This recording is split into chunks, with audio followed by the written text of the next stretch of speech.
Thank you for joining Cushman & Wakefield's face-to-face interview, bringing you the latest insight from city leaders and real estate professionals on issues that are relevant to the business community in the GTA. It is my pleasure to welcome Carol Wilding, President and CEO of the Toronto Board of Trade. Carol, first of all, let me just say congratulations on the great work that the Board of Trade and your team has done on the Scorecard on Prosperity for 2011. Very well done. Thank you, Paul.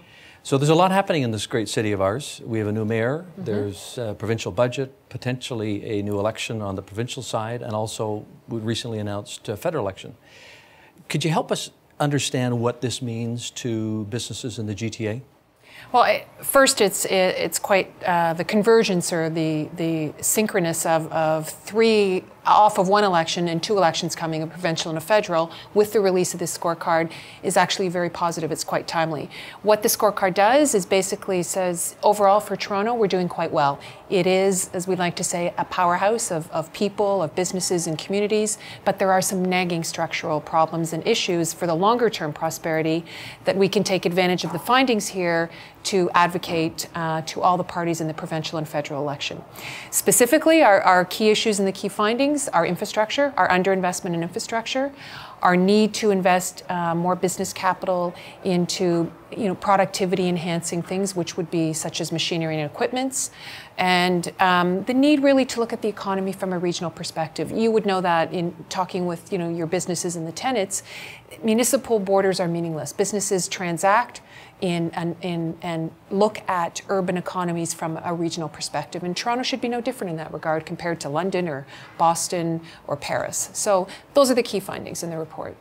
What I thought was very interesting, and I credit the work that you did a number of years ago aligning the board with Conference Board of Canada to provide the evidence to what were commonly understood problems. We all understand there's congestion problem, but we never really had the evidence to back it up. And I thought that was a really great move forward.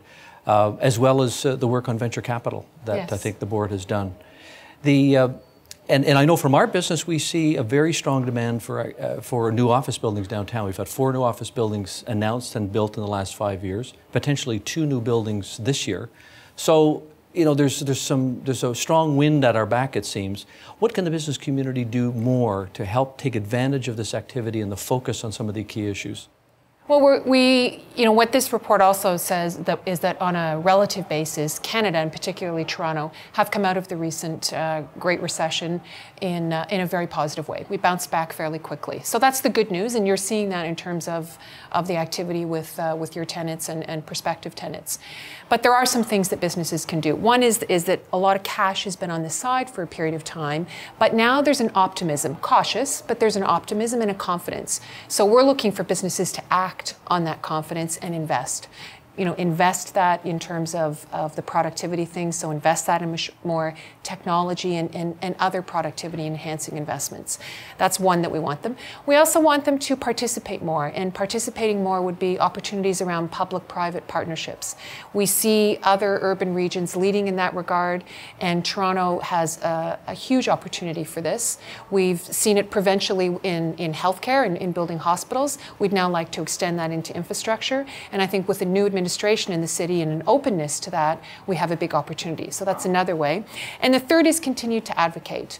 Businesses need to continue to mobilize through organizations like the Toronto Board of Trade or other business organizations where we go with one consistent, strong voice and push our influence to policymakers. And there's no better time than when you're in an election cycle, which is where we are right now, both provincially and federally. So we've got to continue to push for that, for the opportunities for business.